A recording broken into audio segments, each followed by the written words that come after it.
नमस्कार and a very warm welcome to DD pre med helpline. वो सभी भावी डॉक्टर्स जो पूरी शिद्दत से तैयारी कर रहे हैं प्री मेडिकल एग्जामिनेशंस की, हमें यकीन है कि आप खूब तैयारी कर चुके हैं। लेकिन इम्तिहान की इस घड़ी में वादे के अनुसार दूरदर्शन एक बार फिर आपके साथ है और प्री मेडिकल एग्जामिनेशन से जुड़े जितने भी सब्जेक्ट्स हैं यानी कि केमिस्ट्री, फिजिक्स और बायोलॉजी, उनसे जुड़ी आपकी सभी क्वेरीज का जवाब आप पाएंगे हमारी इस helpline DD pre med helpline में। तो फिर आपको बता दें कि हमने ये जो 6 दिन का वक्फा है उसे 3 भागों में बांटा है। जी हाँ, आज यानी 23 अप्रैल और सोमवार यानी 25 अप्रैल को हम केमिस्ट्री पर केंद्रित रखेंगे। यानी केमिस्ट्री से जुड़े आपके पास जो सवाल हैं आप अभी हमें फोन द्वारा या ईमेल द्वारा हमारे जो स्टूडियो में मौजूद एक्सपर्ट्स हैं उनसे सवाल पूछ सकते हैं। आपको अपना फोन नंबर हम बता दें, हमारा फोन नंबर है 011-2371-9662 और हमारा टोल फ्री नंबर है 1600-119662। और कार्यक्रम के दौरान या कार्यक्रम के बाद भी आप हमें ईमेल द्वारा अपना सवाल पूछ सकते हैं। हमारा ईमेल आईडी आपको बता दें, हमारा ईमेल आईडी है delhi-center@brilliant-tutorials.com। और कार्यक्रम को आगे बढ़ाएं उससे पहले आइए आपका तारुफ करा दें हमारे आज के जो खास मेहमान हैं। हमारे साथ हैं प्रवीण कुमार जी, जो कि इस पूरे 6 दिन के वक्फे में हमारे साथ रहेंगे। और प्रवीण जी के बारे में हम ये कहना चाहेंगे कि इन्होंने ना सिर्फ दिल्ली बल्कि पूरे भारत में, और ना सिर्फ पूरे भारत में बल्कि विदेशों में, खासकर दुबई में भी स्टूडेंट्स को पढ़ाया है और इनका एक बहुत लंबा एक्सपीरियंस जो स्टूडेंट्स के साथ रहा है। और ब्रिलियंट ट्यूटोरियल्स का जो प्री मेडिकल एग्जामिनेशंस का जो कोर टीम है उसके ये मेंबर हैं और साथ ही हेड ऑफ द डिपार्टमेंट है केमिस्ट्री के। प्रवीण जी, आपका स्वागत है हमारे इस कार्यक्रम में। And then we have another very esteemed guest with अस।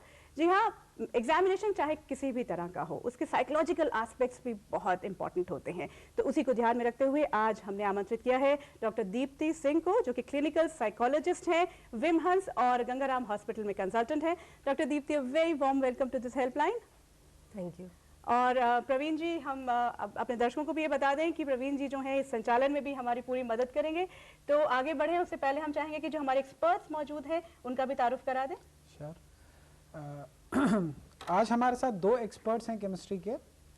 पहले हैं डॉक्टर पांडे, जो कि जिन्होंने पीएचडी किया है अपना केमिस्ट्री के अंदर, और दूसरे हैं मिस्टर मनु अरोड़ा, जो कि एक केमिकल इंजीनियर हैं। दोनों बहुत ही काफ़ी महारथी हैं केमिस्ट्री के। तो बच्चों, आपके पास जो भी सवाल हैं, जिस भी तरीके के सवाल हैं किसी भी एग्ज़ाम से रिलेटेड, चाहे वो एम्स हो, चाहे वो एएफएमसी हो, चाहे वो सीबीएसई मेंस हो, जो भी क्वेश्चन आपके पास हैं आप हमारे एक्सपर्ट से पूछ सकते हैं। And I can assure you that they will satisfy you to the last extent.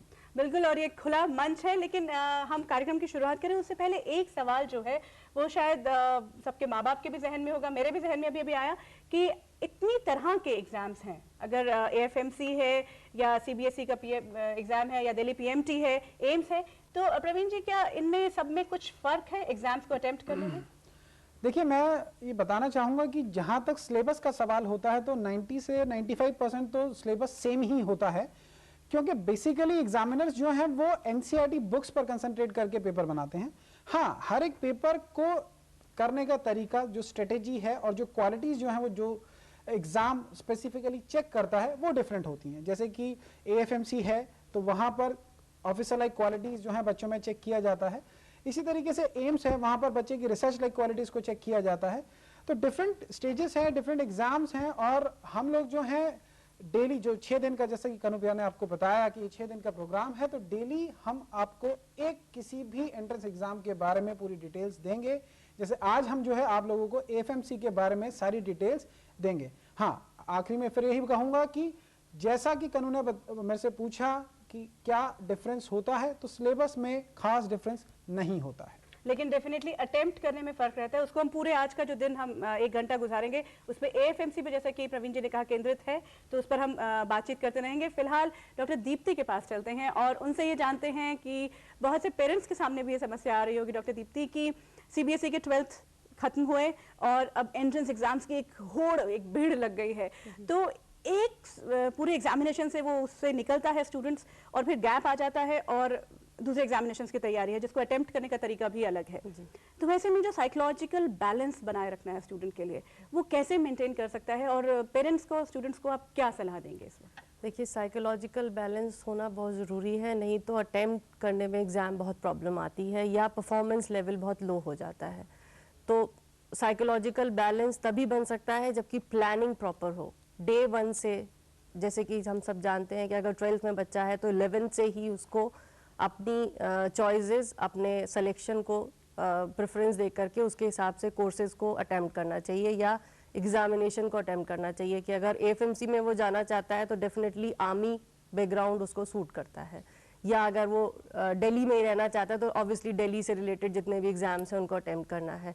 साथ ही उससे रिलेटेड जो फैसिलिटी अवेलेबल है टीचिंग के रूप में, उसमें भी चॉइसेस पहले से डिसाइड होनी चाहिए। तो अगर हम कहें कि सबसे पहली बात यह है कि मैनेजमेंट और प्लानिंग दो चीज़ें ऐसी हैं जो 11 से अगर शुरू हो जाए तो ये हैसल बैसल नहीं होता एंड साइकोलॉजिकल बैलेंस मेंटेन रहता है।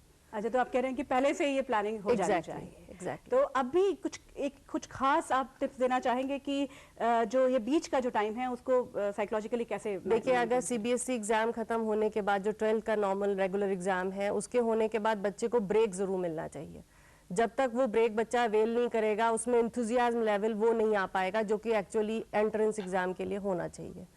ब्रेक होने से क्योंकि 2 साल का प्रेशर सडनली उस एग्जाम के बाद खत्म होता है, उस प्रेशर को खत्म करने का मतलब है कि किसी ना किसी फॉर्म में इंजॉयमेंट, किसी ना किसी फॉर्म में ब्रेक। अगर वो ब्रेक मिल जाता है, वो बच्चे की चॉइस है या पेरेंट्स की रिक्वायरमेंट है, जैसा भी वो सूट करता है, 2 दिन 5 दिन हफ्ते भर जो भी अवेल कर सकते हैं उस हिसाब से ब्रेक जरूर लें, तभी लेवल जो है परफॉर्मेंस वो इंक्रीज हो सकता है। Thank you doctor Deepti. और बिल्कुल ब्रेक जरूर लें, लेकिन फिलहाल आप केंद्रित रहिए क्योंकि 1 घंटा बड़ी मुश्किल से आपको मिला है। हमारे साथ प्रवीण जी एक कॉलर हैं अभिषेक दिल्ली से, वो कुछ पूछना चाहते हैं, पूछिए। Hello hello hello Abhishek. हाँ, मेरा क्वेश्चन है, what is the order of nucleophilicity? What are the order of nucleophilicity? Abhishek, मैं आपका सवाल जो है रिपीट करना चाहूंगा। आपने पूछा what is the order of nucleophilicity, क्या ये सही है? हाँ, इसके आगे है CH3 minus, okay, NH2 minus, हाँ जी, F माइनस, हाँ जी, OH माइनस। ठीक है, मैं एक बार रिपीट कर देता हूं। What is the correct order of nucleophilicity? और आपने बताया है CH3 minus, NH2 minus, F minus और OH माइनस। हाँ। सही? हाँ जी। डॉक्टर पांड्या प्लीज इसके बारे में कुछ बताएं।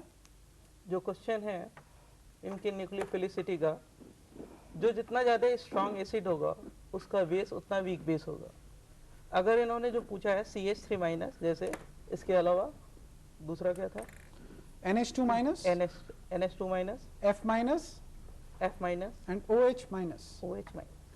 अगर सबसे पहले ये इसका एसिड बना ले और CH4, NH3, HF और H2O, इसमें से ये देखें कि किसका एसिड स्ट्रॉन्ग है।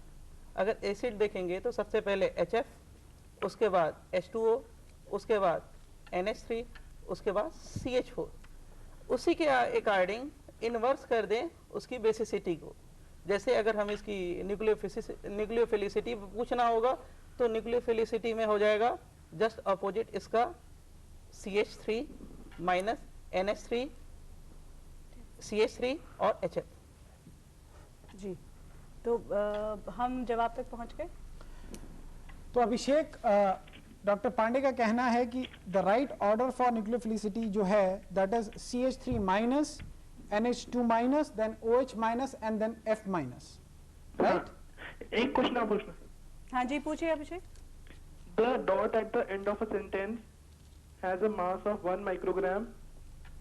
Assuming the black stuff is carbon, calculate the number of carbon atoms which make such a dot. अभिषेक, क्या आप एक बार फिर अपना क्वेश्चन रिपीट करेंगे? पहली लाइन में सुन नहीं पाया ठीक से। The dot at the end of a sentence has a mass of 1 microgram. Assuming that the black stuff is carbon, calculate the number of carbon atoms which make such a dot.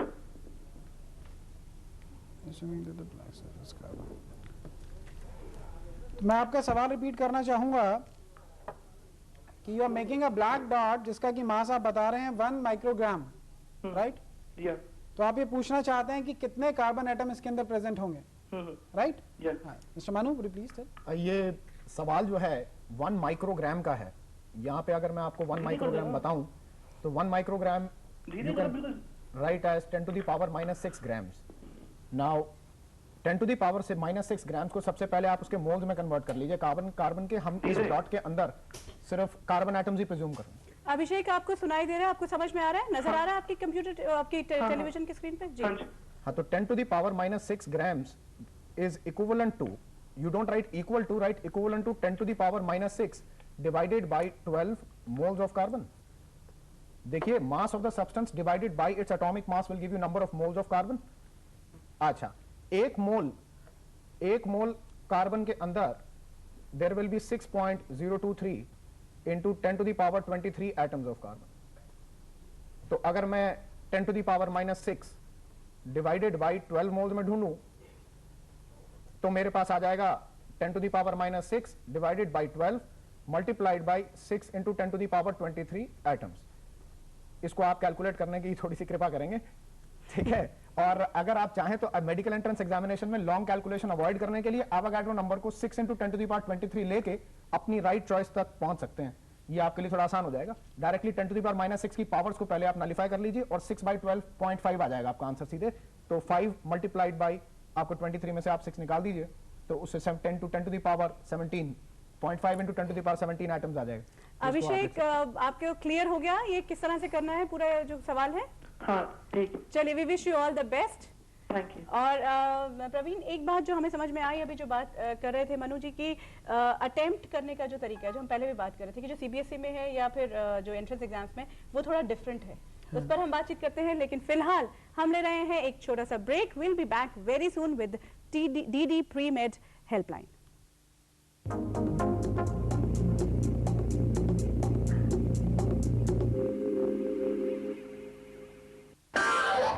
परीक्षाओं के दौरान विद्यार्थियों के लिए सबसे जरूरी है हर समय शांत रहें।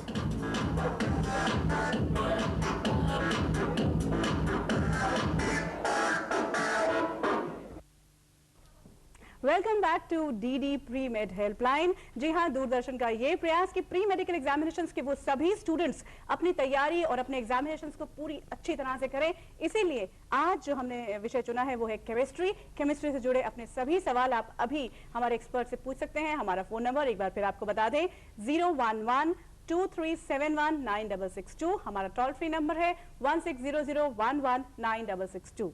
और आप चाहें तो हमें ईमेल भी कर सकते हैं। अपना सवाल ईमेल कीजिए इस ईमेल आईडी पे delhi-center@brilliant-tutorials.com।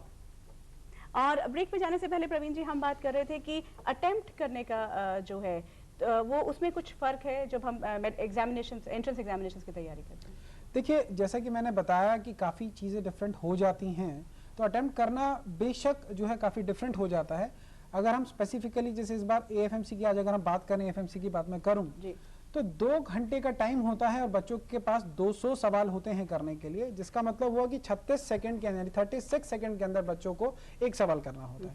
तो यहाँ अटेम्प्ट करते समय बच्चों को ये ध्यान देना है कि जितने सवाल पहले आते हैं एक राउंड में वो सारे के सारे सवाल कर लें, उनको खत्म कर लें, क्योंकि उन्हें जो है बहुत कम टाइम मिलेगा बाकी बचे हुए सवालों के लिए।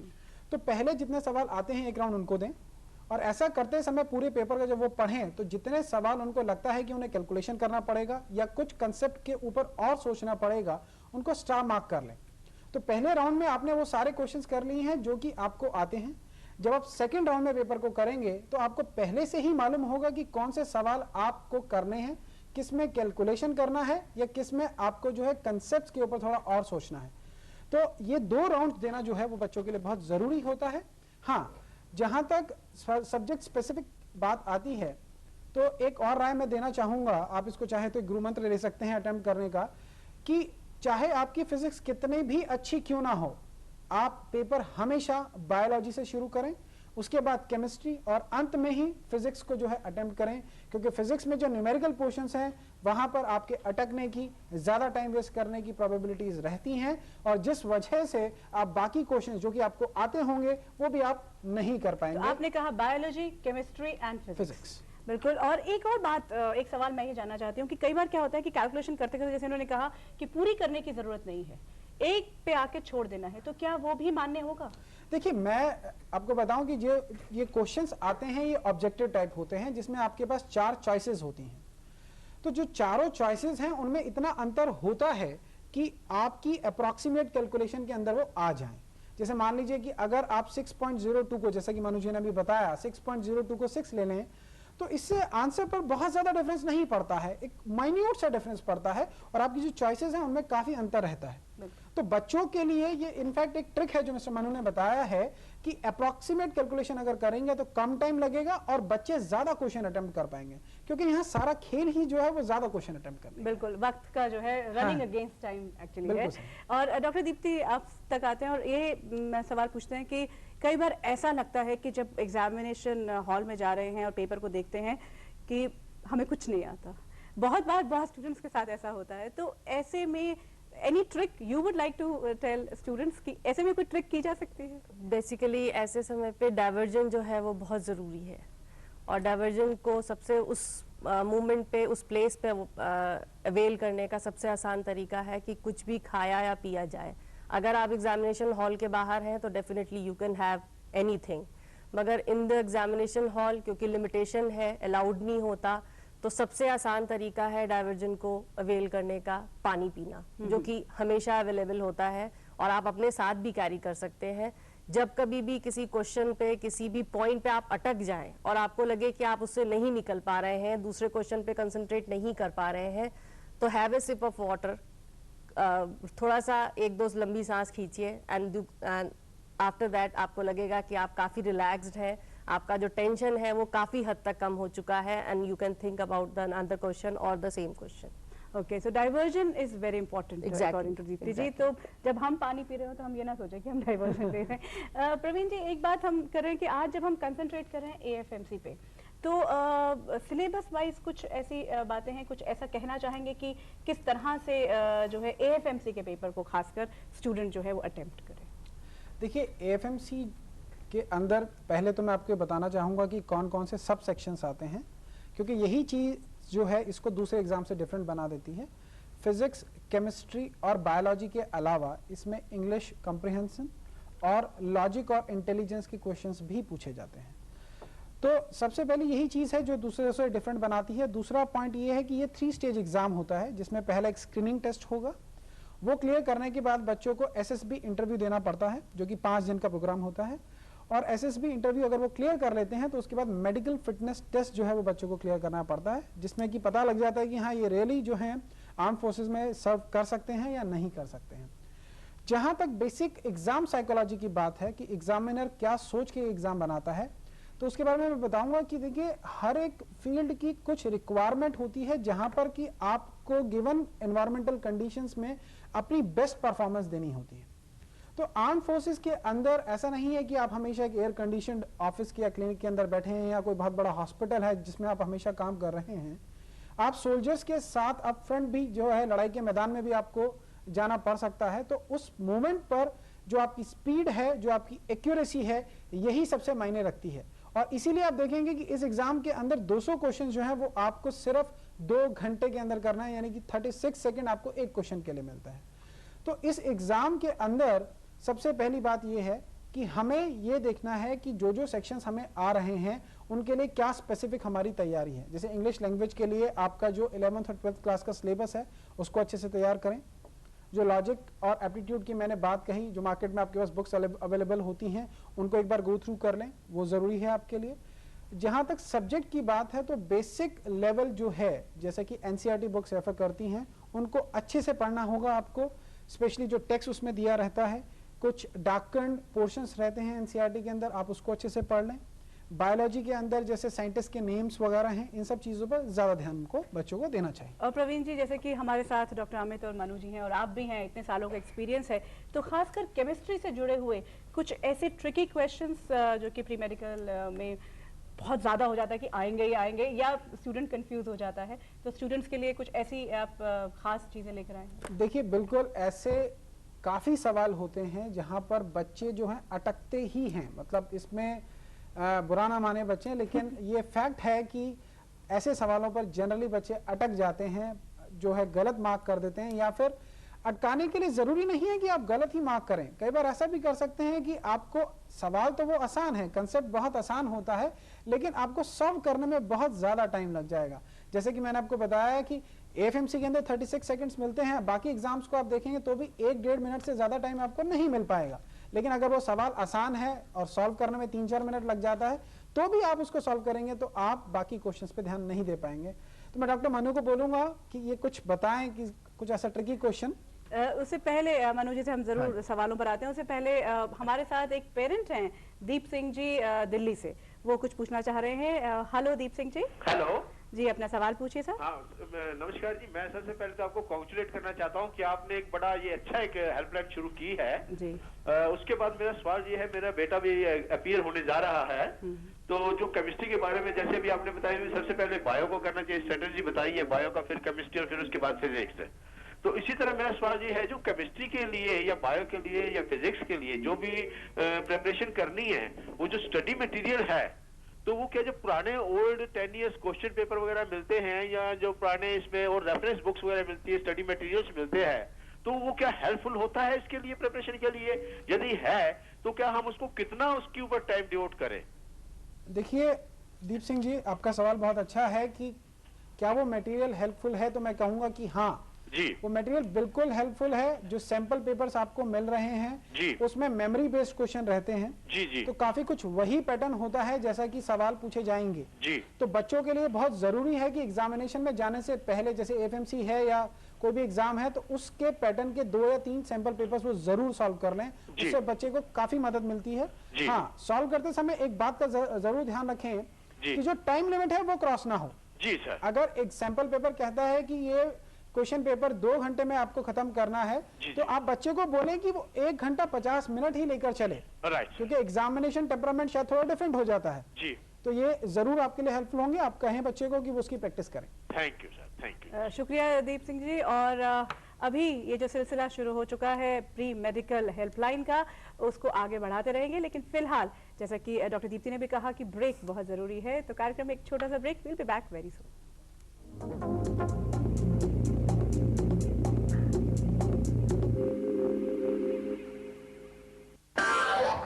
कभी हड़बड़ाएं या घबराएं नहीं, शांत रहें। प्रतिदिन 5 मिनट की गहरी सांस भरकर की जाने वाली साधारण कसरत करना सीखें, जैसे सीधे खड़े होकर या तनकर बैठें। लगभग 10 फुट की दूरी पर रखी किसी छोटी वस्तु पर आंखों को केंद्रित करें। गहरी सांस लें और 5 तक गिनें। फिर 5 तक गिनते हुए धीरे धीरे सांस छोड़ें। इसे 5 मिनट या थोड़े अधिक समय तक करें। याद रहे, आपकी आंखें छोटी वस्तु पर केंद्रित तो रहे, लेकिन आपकी आंखों पर दबाव या जोर न पड़े।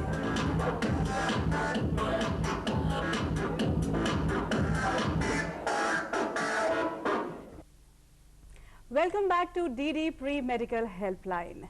जी हाँ, आप सबके सवाल हम तक पहुंच रहे हैं, लेकिन अभी भी अगर आप फोन उठाने में देरी कर रहे हैं तो झट से फोन उठाइए। हमारा नंबर आपको एक बार फिर याद दिला दें, और एक साथ साथ आपको बता दें कि आज जो कंसंट्रेट कर रहे हैं वो है केमिस्ट्री विषय। तो नंबर है 011-2371-9662 और हमारा टोल फ्री नंबर है 1600119662। आप चाहें तो अपने सवाल हमें ईमेल द्वारा भी भेज सकते हैं। हमारा ईमेल आईडी है delhi-center@brilliant-tutorials.com। और ब्रेक पे जाने से पहले, इनफैक्ट सवाल लेने से पहले, हम कुछ ट्रिक्स की बात कर रहे थे कि कौन से ट्रिकी क्वेश्चंस हो सकते हैं। प्रवीण जी, तो हम जाने। हाँ, तो मिस्टर मनु आप बताएं। देखिए, वैसे नॉर्मली केमिस्ट्री का जो पेपर है, ये पेपर एक स्किल बेस्ड पेपर होता है। इसके अंदर normally questions contain tricks in them, and the tricks at times don't surface to the student. They don't become very clear to the student at the first glance. For example, like if I pick up an example and say, मेरे पास I have an aqueous solution which contains silver nitrate dissolved in it, and यहाँ पे label करके diagram में मैंने दिखाया है कि ये 2 molar silver nitrate है. The question says what will be the change in concentration if 2 ampere current is passed through this electrolyte solution for 5 hours. अच्छा, in the label diagram I have shown a silver anode and a silver cathode. और उसके ऊपर एक battery लगा रखी है जिसके साथ हम लोग सिल्वर नाइट्रेट सॉल्यूशन का इलेक्ट्रोलिसिस परफॉर्म करेंगे। Normally whenever a student tries to attempt such a question by looking at 2 ampere, the word 2 ampere and 5 hours, the student gets drifted towards Faraday's first law of electrolysis. Question के पीछे छुपा हुआ जो trick जो है वो student को एकदम से सरफेस नहीं करता। अगर सिल्वर कैथोड और सिल्वर एनोड का इस्तेमाल करके मैं AgNO3 सॉल्यूशन का इलेक्ट्रोलिसिस करूंगा तो एनोड पर से सिल्वर ही डिसॉल्व होगा और कैथोड पर सिल्वर ही डिपॉजिट होगा। तो जितना अमाउंट सिल्वर का डिसॉल्व होगा उतना ही अमाउंट सिल्वर का डिपॉजिट हो जाएगा। So at the end of the question, the answer to the question should be that the concentration of AgNO3 will remain unchanged. तो वो आपको पहले 3-4 चॉइसेस के अंदर डिफरेंट वेरिएड वैल्यूज देंगे और लास्ट की चॉइस होगी उसके अंदर 2 मोलर सोल्यूशन लिख देंगे जो कि उसकी ओरिजिनल कॉन्सेंट्रेशन थी. तो बच्चे हमेशा इन क्वेश्चन के अंदर लिखी हुई लैंग्वेजेस पे मत जाइए. हो सकता है कि उसके अंदर कुछ सरप्लस डेटा दिया हो जो आपको कंफ्यूज करने के लिए हो, तो उस क्वेश्चन को ध्यान से पढ़ के, ये इलेक्ट्रोलिटिक रिफाइनिंग का एग्जांपल है सिल्वर की, उसको ध्यान से पढ़ के उस क्वेश्चन को आप डिसाइफर करने की कोशिश कीजिए कि उसमें ट्रिक क्या है. ओके, इट्स वेरी इंटरेस्टिंग कि इतनी सारी चीजें थी but the result remain the same. यानी कि जो क्वेश्चन का आंसर है वो क्वेश्चन के अंदर ही दिया गया है. तो देखिए जो बच्चा इस ट्रिक को जानता है उसे शायद 2 सेकंड लगेंगे ये जानने के लिए कि इसका सही आंसर क्या है. तो ये जानना बहुत जरूरी है, अदरवाइज आप सॉल्व करते रहेंगे और आंसर आपका नहीं आएगा. Presence of mind and quickness actually plays a important role और एग्जामिनर जो है वो भी आपके साथ खेल सकता है. तो प्रवीण जी, हम जब बात कर रहे हैं कि AFMC की बात कर रहे हैं तो सब्जेक्ट वाइज भी कुछ ऐसी आप इंफॉर्मेशन लाए हैं ना स्टूडेंट्स के लिए जिसके बारे में बात कर रहे थे? बिल्कुल. जो है हम लोगों ने पिछले 3 साल के AFMC के जो पेपर्स हैं, याद रहे कि ये मेमोरी बेस्ड क्वेश्चंस होते हैं बच्चों से, क्योंकि क्वेश्चन पेपर हमें नहीं मिल पाता है.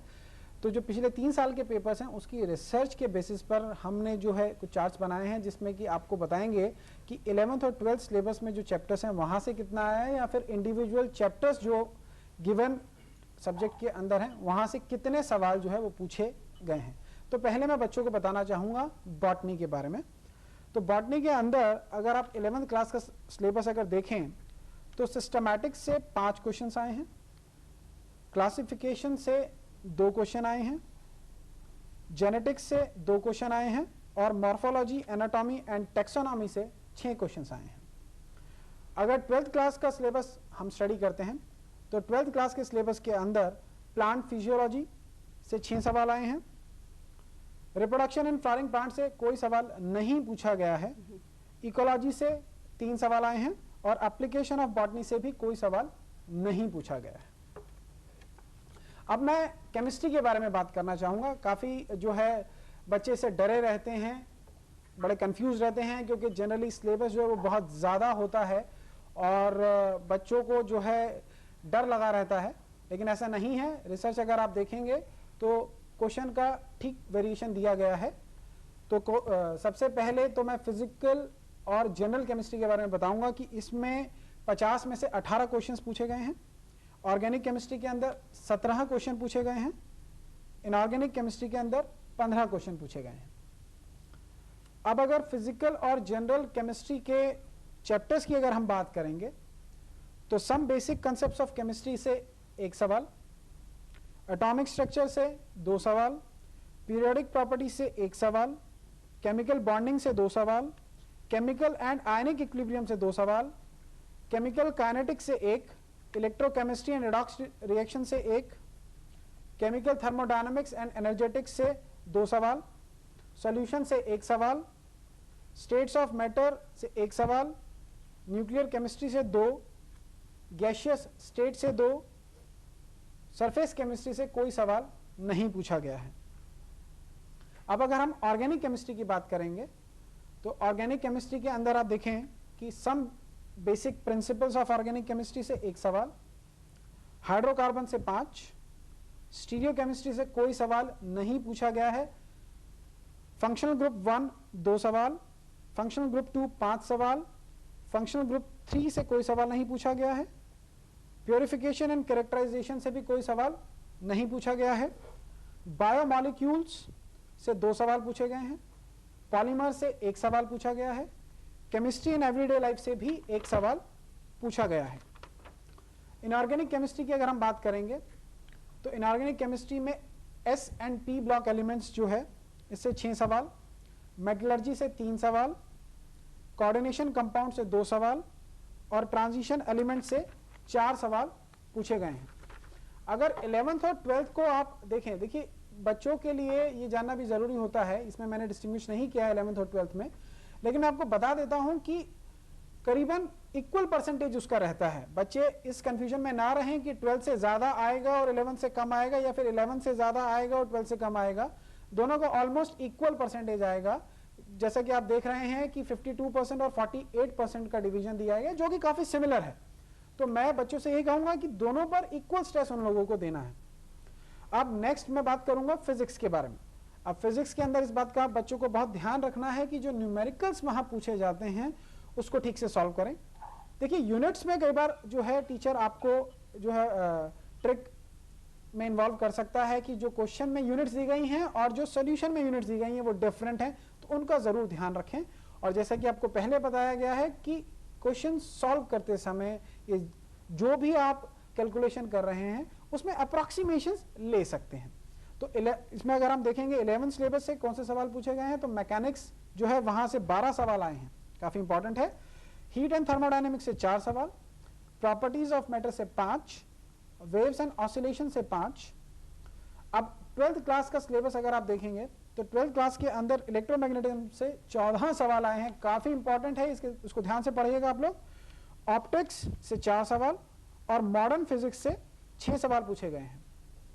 और इसमें भी आप अगर 11th और 12th का डिवीजन देखेंगे तो आपको बिल्कुल केमिस्ट्री जैसा ही लगेगा ये। इसमें भी 52% और 52% और 48% का डिवीजन है।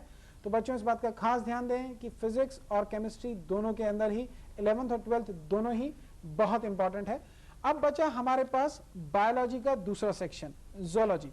काफी इंटरेस्टिंग टॉपिक रहता है ये, और इसके सवाल जो है आप आसानी से कर भी सकते हैं। बायोलॉजी सच मैंने बताया कि सबसे पहले आपको वही अटेम्प्ट करना होता है। तो देखते हैं कि 11th क्लास से कौन कौन से सवाल पूछे गए हैं। प्रवीण जी, इस वक्त फिलहाल हमारे साथ एक कॉलर हैं, हर्ष दिल्ली से। हर्ष, आप हमारे साथ रहिए, बने रहिए, क्योंकि हम एक छोटा सा ब्रेक लेकर अभी वापस आ रहे हैं और अपना सवाल लेते हैं। वक्त है एक छोटे से ब्रेक का।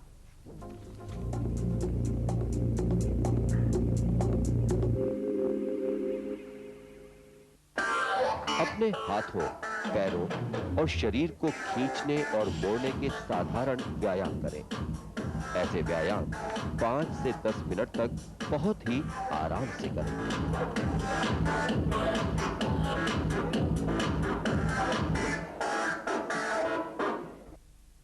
Welcome back to DD pre medical helpline. और जैसे कि हमने बताया है कि आज हम केमिस्ट्री पे कंसंट्रेट कर रहे हैं, तो हमारे साथ एक कॉलर हैं जो अपना सवाल पूछना चाहते हैं। हेलो हर्ष। Hello. हर्ष, अपना सवाल पूछिए। My first question is, ozonolysis of natural rubber gives what product? Can you repeat the आप क्वेश्चन? जरा क्वेश्चन रिपीट करेंगे हर्ष?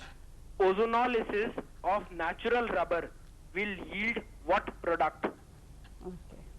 मैं एक बार रिपीट कर देता हूं हर्ष। आपने पूछा है ozonolysis of natural rubber will give which product? Yes. Am I right? Yes. Yes mister Manu. देखिए, नेचुरल रबर वैसे तो 2 फॉर्म में एग्जिस्ट करता है, खैर उसमें ओजोनोलिसिस से कोई फर्क नहीं पड़ता।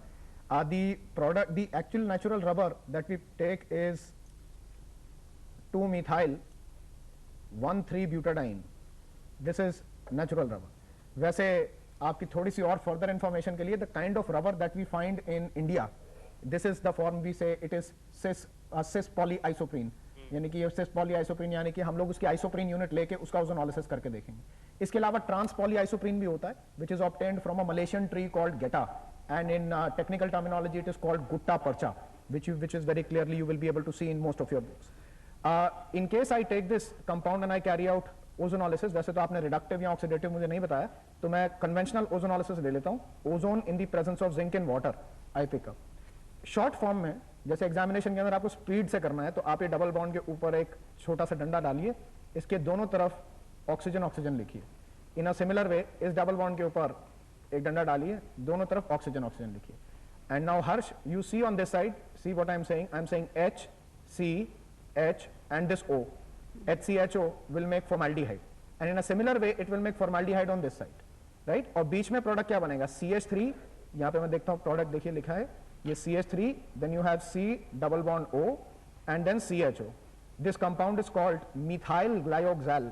आप इसका नाम लिख सकते हैं, इसका नाम methyl glyoxal है। और ट्रिवियल नॉमेनक्लेचर में, यानी कि ट्रिवियल नेम में हम इसको पायरुवाल्डिहाइड भी बोलते हैं। ये पायरुविक एसिड का एल्डिहाइडिक कंपाउंड है, also called pyruvaldehyde. So you will get 2 molecules of formaldehyde and 1 molecule of pyruvaldehyde, which is also called methyl glyoxane. I hope it is clear. हर्ष, आपको समझ में आ गया, क्लियर हो गया ये सवाल? Yes, ma'am. I have one more question. Okay. The cation of a subsequent group. Can you be little louder? The cation of a subsequent group which gets precipitated along with the third group cation if insufficient quantity of NH4Cl is added is. हर्ष, आप अपना question please थोड़ा धीरे बोलें और थोड़ी सी loud voice में बोलें. Please repeat it once again. The cation of a subsequent group which gets precipitated along with third group cation if insufficient quantity of NH4Cl is added is. ठीक है, मैं आपके क्वेश्चन को एक बार रिपीट करूंगा. हर्ष, आपने बोला है the cation of a subsequent group which gets precipitated with group 3 cation if insufficient quantity of NH4Cl is added. Am I right? Yes, sir. Okay. Manu, would you please answer? देखिए, ऐसा है कि group 3 analysis में when you take group 3 cations, इसके अंदर हम लोगों के पास आयरन +3, एल्यूमिनियम +3 और क्रोमियम +3 आता है. Most importantly, the detection or the conformation of these cations is done by taking ammonium chloride in the presence of ammonium hydroxide. अच्छा, precipitation of iron, chromium and aluminium is done in the form of their hydroxides. However, the hydroxide concentration is reduced by adding ammonium chloride which contains a common ion present in it. जैसे ammonium ion, ammonium hydroxide और ammonium chloride दोनों के अंदर एक common ion है और इस common ion की वजह से OH- आयन कॉन्सेंट्रेशन आपके सोल्यूशन के अंदर कम रहेगी. मान लीजिए आपने अमोनियम क्लोराइड नहीं लिया, जैसे इनका क्वेश्चन ये था कि भाई अमोनियम क्लोराइड हम इनसफिशिएंट क्वांटिटी में लेंगे, तो NH4OH की डिकम्पोजिशन से nearly sufficient quantity of OH- ion is going to get liberated. यहाँ पे मैं इस इक्वेशन को लिख देता हूँ. और हमारे कॉन्सेक्यूटिव ग्रुप्स के अंदर यानी कि ग्रुप 4, ग्रुप 5, ग्रुप 6 के अंदर we just have magnesium which has got this precipitating property along with the OH- ion. If sufficient quantity of OH- ion is present, then magnesium gets deposited in the form of MgOH whole twice. तो अगर आपके choices के अंदर magnesium +2 कटाइन की choice है तो उसको आप अपना राइट आंसर मार्क कीजिए. देखिए Harsh, the answer is clear to you? Yes, ma'am. आप AFMC की तैयारी कर रहे हैं? Yes, ma'am. तो कई सारी बातें आज प्रवीण जी ने भी हमें बताई हैं, तो वो क्लियर हो गया कि क्या क्या अटेम्प्ट कैसे करना है. Yes, ma'am. So you really preparing for AFMC या आगे के भी एंट्रेंस एग्जाम्स आप देंगे? Ma'am, normally every PMT aspirant gives more than 2 or 3 PMT exams, and so I am also giving more than 2 and 3 PMT exams. FMC is a exam coming up, but there are also other exams like AIMS, CBSE mains, and more importantly, tomorrow Mahe Manipal is going to take place. Ji. So that is why I am preparing for those also along with FMC. Of So course. which one do you want? I'm sorry. AIMS obviously, ma'am. Okay, we wish you all the best, Harsh. Thank you so much for calling. Thank you. तो प्रवीण जी, हमारे पास हर्ष का ये सवाल आया, उससे पहले हम एक बहुत इंपॉर्टेंट मुद्दे पे आप बात कर रहे थे, स्टूडेंट्स को बता रहे थे कि AFMC का जो एग्जाम है उसको अटेम्प्ट करने में हमने 2 सब्जेक्ट्स के बारे में बात कर रही थी, केमिस्ट्री और फिजिक्स, जूलॉजी और जो बॉटनी है. जो बॉटनी सेक्शन है, केमिस्ट्री और फिजिक्स, ये 3 मैं पहले ही बता चुका हूँ बच्चों को. बायोलॉजी का जो दूसरा सेक्शन बचता है जूलॉजी, इसके बारे में मैं आपको डिटेल देना चाहूँगा. ये काफ़ी इंटरेस्टिंग जो है सब्जेक्ट है, बच्चों को काफ़ी अच्छा लगता है और काफ़ी स्कोरिंग भी होता है ये. तो इसमें अगर हम देखते हैं 11th सिलेबस का पोर्शन जो है, 11th सिलेबस में सबसे पहले लिविंग वर्ल्ड की मैं बात करूँगा. लिविंग वर्ल्ड से 4 क्वेश्चंस आए हैं, साइटोलॉजी से 5 क्वेश्चंस आए हैं, किंगडम एनिमेलिया से 7 क्वेश्चंस पूछे गए हैं. अब अगर हम बात करते हैं 12th सिलेबस की, तो 12th सिलेबस में एनिमल फिजियोलॉजी से 9 सवाल पूछे गए हैं और एप्लीकेशंस ऑफ बायोलॉजी से सिर्फ 1 सवाल पूछा गया है. अब जहां तक हम बात करेंगे कि 11वीं और 12वीं का क्या डिवीजन रहा है, तो इसके अंदर जो ज़्यादा इंपॉर्टेंट टॉपिक्स हैं वो 11th में रहते हैं और आप देखेंगे कि 61% जो है क्वेश्चंस वो 11th सिलेबस से पूछा गया है और सिर्फ 39% जो है, करीबन 40% सवाल जो हैं वो 12th सिलेबस से आते हैं.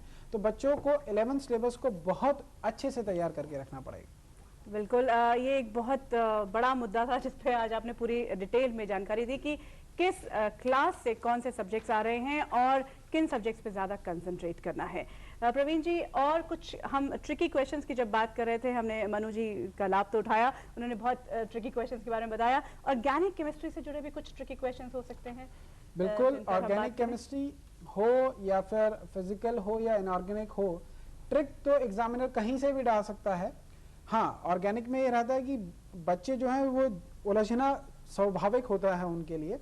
तो जैसे डॉक्टर पांडे आपको बताएंगे कोई एक सवाल जिसमें बच्चे जनरली उलझ जाते हैं। पांडे जी, जैसे 2 क्वेश्चन मैंने दिया है उससे screen पहले पे। I am so sorry Amit ji, doctor Amit, एक रायपुर से हमारे पास एक स्टूडेंट है जो पूछ रहे हैं, Prateek. Hello Prateek. Hello ma'am. जी अपना ma'am. सवाल पूछिए, आपका स्वागत है इस हेल्पलाइन में। जी ma'am, my question is which of the following would have a permanent dipole moment? Prateek, आपसे आप बात करें उससे पहले आपसे एक रिक्वेस्ट ही करेंगे कि अपना जो टेलीविजन है उसका वॉल्यूम आप कम कर दीजिए क्योंकि उसका रिबफ आता है। Yes ma'am. Which of the following would have a which of the following permanent dipole moment, या I am getting it. permanent dipole moment? Options is BF3, SF4, SIF4, XEF4.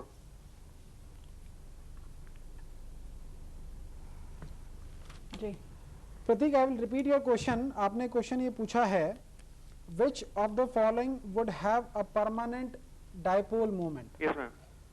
आपने चॉइसेस दी हैं BF3, SF4, Yes sir. SIF4 Yes sir. and the final is SEF4. Yes sir. Am I right? Yes sir. तो इसका brief description भी दीजिएगा। Okay. पहले तो प्रतीक मैं ये पूछना चाहता हूँ कि आपने CBSE प्रीलिम्स का एग्जाम दिया था, Yes sir. तो शायद ये वहीं से सवाल उठाया है। Yes sir. अच्छा सॉल्व नहीं कर पाए थे आप? हाँ enough. Yes sir. चलिए अच्छा प्रतीक, Yes, ये मैं एक ही बात जानना चाहूंगा कि ये जो फोर्थ चॉइस आपने दिया है जी हाँ। SEF4, XEF4. Is it SEF4 और XE जेनन है या सिलेनियम? Xenon sir, xenon. Okay okay, xenon. तो देखिए डाइपोल मोमेंट की जो बात आपने की है, ये डाइपोल मोमेंट जब आप देखेंगे तो एक सिंपल सा कंसेप्ट मैं ही आपको पहले बता देता हूं जी yes sir. कि आप सिर्फ ये देखिए कि कोई भी प्लेनर स्पीशीज जो होगा उसका डाइपोल मोमेंट हमेशा 0 होगा। Yes sir. तो अगर आप इस क्वेश्चन में यही देख लें कि कौन सा स्पीशीज प्लेनर नहीं है तो शायद आपके पास आंसर आ जाएगा। फिर भी डिटेल के लिए मैं मिस्टर मनु को कहूंगा कि वो आपको बताएं। Pratik, right? Yes, Okay. Pratik, your first choice is BF3 or BCl3. BF3। BF3. अगर आप हाइब्रिडाइजेशन निकालें और हाइब्रिडाइजेशन से इसकी ज्योमेट्री बना के देखें तो BF3 is going to be a trigonal planar molecule, and I think this is very evident because BF3 is famous for its p-pi back bonding. The back bonding attempt is extremely famous for BF3.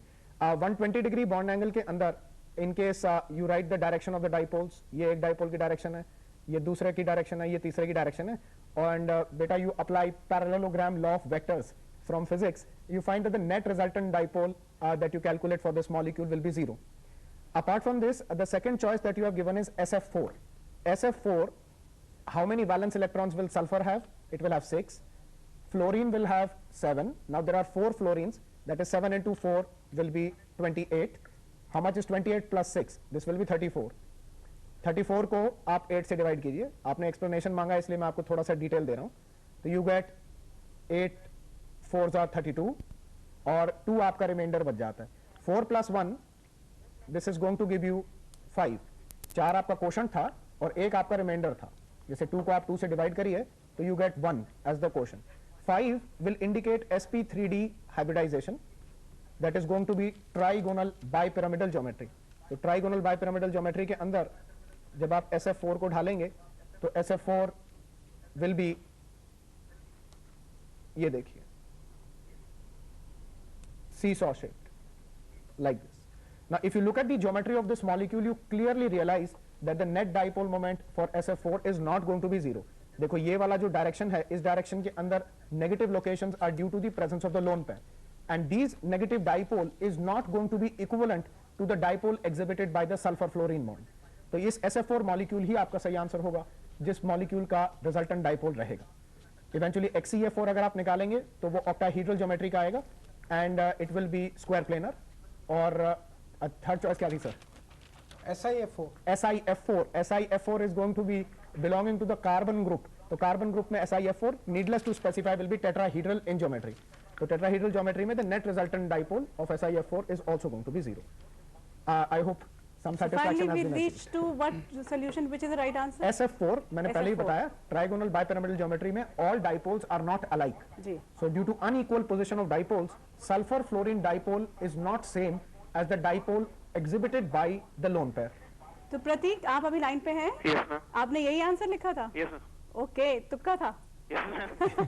तो आप CBSE पे concentrate कर रहे हैं? हाँ जी। We wish you all the best Prateek, thank you so much for calling. Thank you.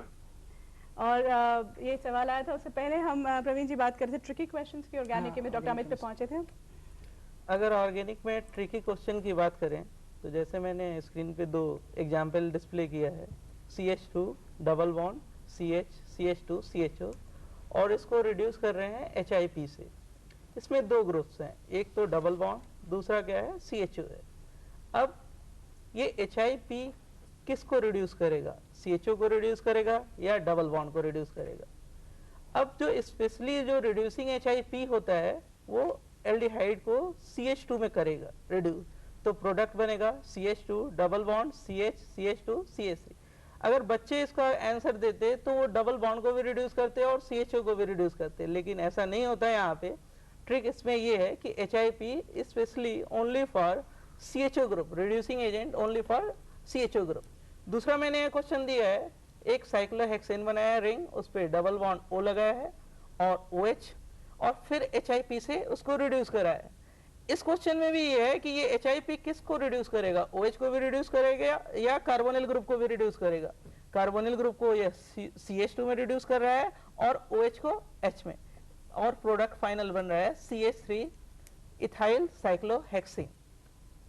Ji thank you doctor Amit. और फिलहाल जैसा कि डॉक्टर दीप्ति ने हमें शुरू में ही कहा था कि ब्रेक बहुत ज़रूरी है एंथुसियाज्म बनाए रखने के लिए, तो कार्यक्रम में हम ले रहे हैं एक छोटा सा break, but will be back very soon with DD pre medical helpline.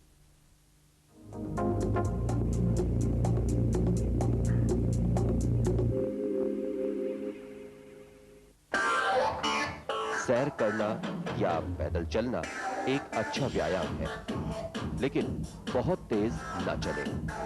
लगभग 20 मिनट तक सैर करें।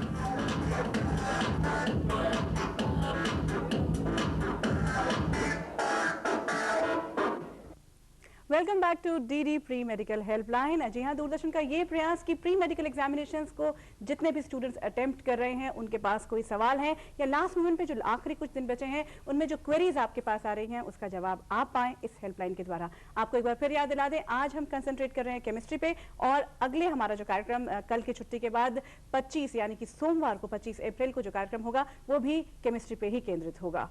तो आपको याद दिला दें कि हमारा फोन नंबर क्या है जिस पर आप फोन कर सकते हैं और हमारे एक्सपर्ट से अपना सवाल पूछ सकते हैं। हमारा फोन नंबर है 011-2371-9662। हमारा टोल फ्री नंबर है 1600-11-9662। आप चाहें तो हमें ईमेल द्वारा भी अपना सवाल भेज सकते हैं। हमारा ईमेल आईडी है delhi-center@brilliant-tutorials.com। और कार्यक्रम को आगे बढ़ाते हैं प्रवीण जी, कुछ और खास बातें आज, क्योंकि हम बिल्कुल आखिरी मुकाम पर पहुंच रहे हैं, अभी 10 मिनट है हमारे पास, कुछ और कॉल्स आने वाले हैं, लेकिन उसके अलावा आज कुछ और बातें करना चाहेंगे आप केमिस्ट्री से जुड़े हुए जो मुद्दे हैं?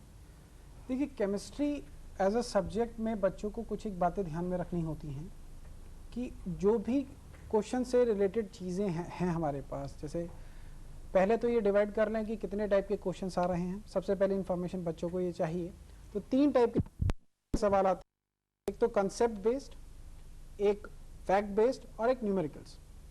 अब इन तीनों में ही जो है आपने देखा कि किस तरीके से ट्रिक को एम्प्लॉय किया जाता है, जैसा कि मिस्टर मनु ने और मिस्टर अमित पांडे ने आपको बताया है। अब इसमें आपको सबसे पहले ये देखना ज़रूरी होगा कि कौन सी चीज़ों पर ज़्यादा सवाल पूछे गए हैं। तो मैं आपको बता देता हूँ कि केमिस्ट्री के अंदर फैक्ट बेस्ड सवाल कुछ कम पूछे जाते हैं। न्यूमेरिकल बेस भी मैं अगर हम 100% से डिवाइड करें तो 10% फैक्ट बेस्ड कह सकते हैं, 20% न्यूमेरिकल्स कह सकते हैं, और 70% सवाल जो हैं वो कंसेप्ट बेस्ड आते हैं। तो कम से कम केमिस्ट्री में बच्चों को ये चाहिए कि अपने कंसेप्ट बहुत स्ट्रांग कर लें। इस बारे में मैं डॉक्टर पांडे से भी कहूंगा कि ऑर्गेनिक केमिस्ट्री के बारे में कुछ। डॉक्टर पांडे से हम बातचीत करते हैं, लेकिन फिलहाल हमारे साथ हैं अतुल कौशिक दिल्ली से अपने सवाल के साथ। Hello Atul. Hello Atul. Hello hello Atul, पूछिए अपना सवाल, आपका स्वागत है इस हेल्पलाइन में। मैं ये पूछना चाहता हूँ कि बकी बॉल्स जो फ्यूलरीन होती है वो C60 होता है या C80 होता है? एक्चुअली मेरे पास दो सोर्सेज हैं, उनमें मुझे कंफ्यूजन है। ये क्वेश्चन है मेरे मनु अरोड़ा जी से। अतुल, आपकी आवाज मुझे नहीं आई, थोड़ा क्लियर बोलिए। हाँ। क्लियर बोलें और लाउडली थोड़ा बताएं उसको। जो फ्यूलरीन होता है, फ्यूलरीन, वो C60 है या C80 है या C40 है?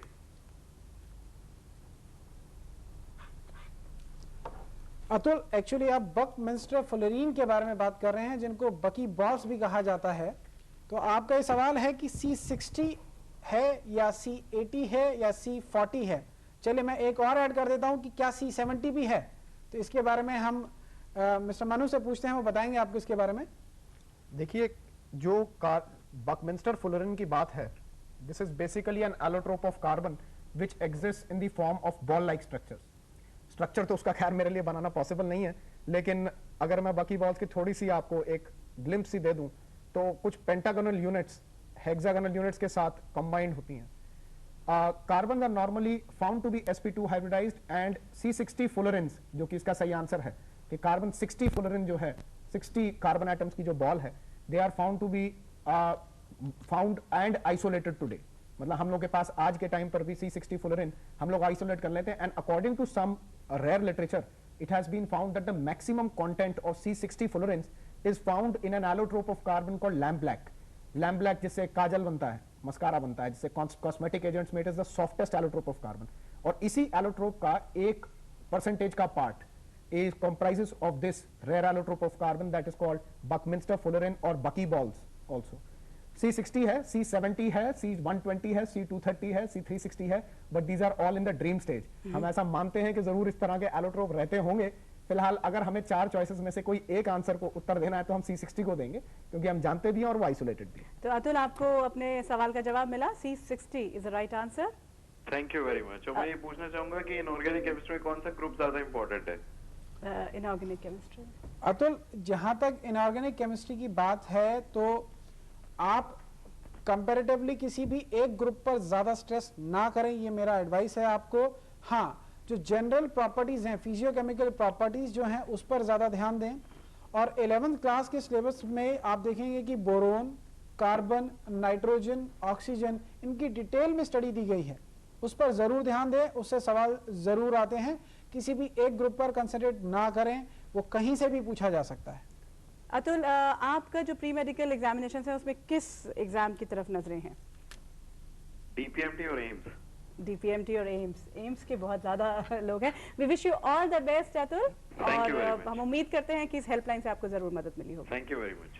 और अब डॉक्टर दीप्ति की तरफ हम मुड़ते हैं। बहुत देर से वो खामोश हैं कि इन सब सवालों को देख के एक बात जो मेरे जहन में भी आ रही है कि ऑब्जेक्टिव टाइप ज़्यादातर सवाल आ रहे हैं, और खासकर केमिस्ट्री की अगर हम बात करें तो डॉक्टर दीप्ति, कई बार क्या होता है कि क्लैरिटी से आपको पता चल जाता है कि हाँ ये तो जवाब हो सकता है, लेकिन कई बार जब स्टूडेंट कंफ्यूज है तो ऐसे में वो जो कंफ्यूजन है उसको कैसे कंसंट्रेट करके दोबारा कंसंट्रेशन कैसे उसकी आ सकती है, और उस कंफ्यूजन को कैसे दूर करें? देखिए, एग्जामिनेशन से पहले कंफ्यूजन ना हो, डेफिनेटली थोड़ा बहुत तो होना भी ज़रूरी है, क्योंकि अगर एंग्जाइटी नहीं डेवलप होगी तो परफॉर्मेंस भी उस लेवल पे नहीं आ पाती है, एक्यूरेसी उस लेवल पे नहीं आ सकती है जितनी की एंग्जाइटी या टेंशन या स्ट्रेस डेवलप होने के बाद होता है, क्योंकि टाइम बाउंड सब कुछ काम है। तो डेफिनेटली थोड़ा सा आपको एक्टिव होना तभी हो पाएगा जब एंग्जाइटी डेवलप होगी, मगर इस सब को विद इन लिमिट रहना चाहिए। विद इन लिमिट अगर नहीं होगा तो प्रॉब्लम ज़्यादा आएगी। तो इस लिमिट को कंट्रोल करने के लिए बहुत ही रेगुलर रूटीन फॉलो करना ज़रूरी है। जैसे एग्ज़ाम से एक दिन पहले अक्सर देखा गया है कि बच्चे जो हैं टेंशन में आके खाना नहीं खाते, सोते नहीं हैं, ओवर स्ट्रेस कर रहे हैं, इतने ज़्यादा थक गए हैं कि एग्जामिनेशन हॉल में नींद आ जाती है, कई बार 2-2 दिन तक पढ़ रहे हैं कि सारा रिवाइज करना है। ये प्रोसीजर्स हेल्दी नहीं है, ये प्रोसीजर्स को डेफिनेटली विद इन कंट्रोल होना चाहिए। मैं मानती हूँ कि ऐसा ना हो कि ओवर स्लेप्ट कर जाए, मगर नॉर्मल फिक्स जो है 6 घंटे या 7 घंटे की नींद वो किसी भी फॉर्म में लें, चाहे ब्रेक्स के साथ लें, मगर डेफिनेटली अवेल करें। प्रॉपर मील लें जिससे कि एनर्जी लेवल डाउन ना हो। कई बार ऐसा भी देखा गया कि एग्जामिनेशन हॉल में चक्कर खा के बच्चे गिर जाते हैं, या इतने ज़्यादा उनका बीपी लो हो जाता है या एनर्जी लेवल लो हो जाता है, इससे प्रॉब्लम आती है। तो इन सब चीज़ों को अगर बैलेंस रखा जाए, मैनेज किया जाए, तो डेफिनेटली एग्जाम में अलर्टनेस बढ़ जाती है, आपको टोटल कंसंट्रेशन आपके पेपर पे होता है या क्वेश्चन पे होता है, आपको और चीजें परेशान नहीं करती, जो कि फिजिकल डिजायर्स हैं आपकी, वो आपके लिए उतनी ज्यादा प्रॉब्लमेटिक नहीं होती, and you can manage easily and perform well. Thank you doctor Deepti in tips के लिए। और प्रवीण जी, आपसे ये पूछते हैं, अभी तो हमारे पास है कुछ वक्त, कि जैसे ये कंफ्यूजन है कि 4 हमारे पास वो हैं आंसर हैं, ऑप्शन है जिनको टिक करना है। कई आंसर्स में तो बिल्कुल क्लैरिटी से आ गया कि यही आंसर हो सकता है, लेकिन कई में जब कंफ्यूजन है तो उसमें स्टूडेंट कैसे अपने आप को पहुंचे कि किसके सबसे ज्यादा नजदीक है वो आंसर? देखिए, क्वेश्चन में 2 तरीके से आप इसको सॉल्व कर सकते हैं। पहला तरीका तो जैसा आपने बताया कि एक में तो आपको मालूम है कि कैलकुलेट करना है और क्या आंसर आने वाला है। जहां कंसेप्ट बेस्ड क्वेश्चन आते हैं वहां पर आप एलिमिनेशन प्रोसेस भी लगा सकते हैं कि आपके पास कोई सवाल आया है तो आप ये देख सकते हैं कि कौन सी चॉइसेस जो हैं वो बिल्कुल उस सवाल के कॉन्टेक्स्ट में नहीं है, तो ऐसी चॉइसेस को आप एलिमिनेट करके जो है फाइनल आंसर तक पहुंच सकते हैं।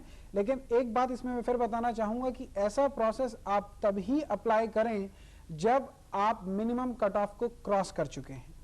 किसी भी एग्जाम के लिए, जैसे AFMC के एग्जाम की हम बात करते हैं, तो बच्चों को ऐसा लगता है कि इसमें कट ऑफ कम जाता है, लेकिन इसमें 85% तक कट ऑफ चला जाता है। तो ऐसे कोई भी सवाल जो आपके पास है जिसमें आप कंफ्यूज्ड हैं और आप एलिमिनेशन प्रोसेस लगाना चाहते हैं, तो ध्यान रखें कि मिनिमम कट ऑफ आपकी अचीव हो जाए तभी आप उसको अटेम्प्ट करें, और अगर वो नहीं होती है तो फिर आप हर एक में एलिमिनेशन प्रोसेस लगा सकते हैं। हाँ, जो बात आखिर का जो वक्त बचा होता है उसमें आप जब नहीं समझ में आ रहा तो एलिमिनेशन प्रोसेस से आप कर सकते हैं। हाँ, लेकिन ध्यान रहे कि नेगेटिव मार्किंग होती है, तो इस एलिमिनेशन प्रोसेस में ऐसा नहीं है कि आप तुक्के मारने शुरू कर देंगे कि सिक्का उछाला और 1A और 2B कर दिया है आपने। हाँ, जब भी आप एलिमिनेशन प्रोसेस की भी बात करेंगे तो it has to be very, you have to do it with a very cautious mind कि हाँ, मुझे 2 में थोड़ा डाउट है, हाँ दूसरे को एलिमिनेट किया तो ये आंसर हो सकता है, तभी उसको करेंगे। प्रवीण जी, अब वक्त हमारा भी कम है हमारे पास, तो हम एलिमिनेशन प्रोसेस तो नहीं, लेकिन क्योंकि कल की छुट्टी है, हम अपने स्टूडेंट्स को चाहते हैं कि वो एक्टिव रहे। कुछ सवाल केमिस्ट्री से जुड़े हुए आप लेकर आए हैं उनके लिए, जिनको वो अटेम्प्ट कर सकते हैं। चलिए, जहां तक आज हमने इस पूरे एपिसोड में ट्रिकी क्वेश्चंस के बारे में काफ़ी सारी बातें की हैं, और कुछ कंसेप्ट बेस्ड क्वेश्चंस के ऊपर मैंने जैसे कि आपको बोला कि स्ट्रेस करना चाहिए बच्चों को, तो कुछ एक सवाल मेरी तरफ से हैं जो मैं आपको दे रहा हूं, और मैं चाहूँगा कि अगला एपिसोड हम इन्हीं सवालों से जो है शुरू करें। और बच्चों, आपको जो भी इनमें डाउट्स आते हैं, मैं चाहूँगा कि आप एक्टिवली पार्टिसिपेट करें हमारे साथ, इनके आंसर्स हमारे ईमेल पर भेजें या फिर फ़ोन पर हमसे पूछें कि इसके और क्या एप्लीकेशंस हो सकते हैं। तो कुछ सवाल हैं जो मैं बच्चों को देना चाहूँगा। उसमें पहला सवाल मैं दे रहा हूँ कि मोलारिटी के बारे में आपने पढ़ा ही होगा। तो सवाल है कि if temperature is increased, molarity of the solution, choices हैं ऑलवेज इंक्रीजेस, दूसरा ऑलवेज डिक्रीजेस, तीसरा में इंक्रीज और डिक्रीज, और चौथा ऑप्शन है शोज नो चेंज। दूसरा सवाल है explain the statement boric acid is aprotic, monobasic, Lewis acid. बहुत इंपॉर्टेंट है ये बोरिक एसिड, काफी सारे एग्जाम्स में पूछा जा चुका है, तो इसको अच्छे से स्टडी कर लें। तीसरा सवाल है PCl5 is formed but PH5 is not form. PCl5 बन जाता है, PH5 नहीं बनता है, क्यों? नेक्स्ट आप देखेंगे ऑर्गेनिक रिएक्शन आपको एक दिया गया है जिसमें कि प्रोडक्ट आपको बताना है कि क्या होगा। 2-ब्यूटेनॉल को आप रिड्यूस करवा रहे हैं यूजिंग LiAlH4, आप बताएं कि प्रोडक्ट क्या होगा। मैं इसमें आपको कोई चॉइसेस नहीं दे रहा हूं। और फाइनल क्वेश्चन में आपको ये बताना है कि जो CCl3 ग्रुप लगाया गया है बेंजीन पर, ये मेटा डायरेक्टिंग है, क्यों? तो उम्मीद करते हैं दोस्तों कि आपने सभी सवाल पूछ लिए होंगे, क्योंकि ये बहुत इंपॉर्टेंट है, बहुत ट्रिकी है। सोमवार को उम्मीद करते हैं कि संडे में आप इनको जरूर कैलकुलेट करेंगे। सोमवार को हम आपके साथ फिर होंगे, इन्हीं सवालों के साथ हम कार्यक्रम की शुरुआत करेंगे जैसे प्रवीण जी ने कहा। और अब वक्त है आपसे इजाजत लेने का, तो हम हमारे साथ जो हमारे एक्सपर्ट्स आज रहे, Manu Arora ji, doctor Amit Pandey and definitely doctor Deepti Singh, thank you so much for being with us. And of course we are so thankful to Praveen, you being with us, and इतने आराम से, इतनी आसानी से कार्यक्रम चल रहा है। हम आपके साथ सोमवार को शाम 4 बजे फिर होंगे DD प्री मेडिकल हेल्पलाइन में। नमस्कार।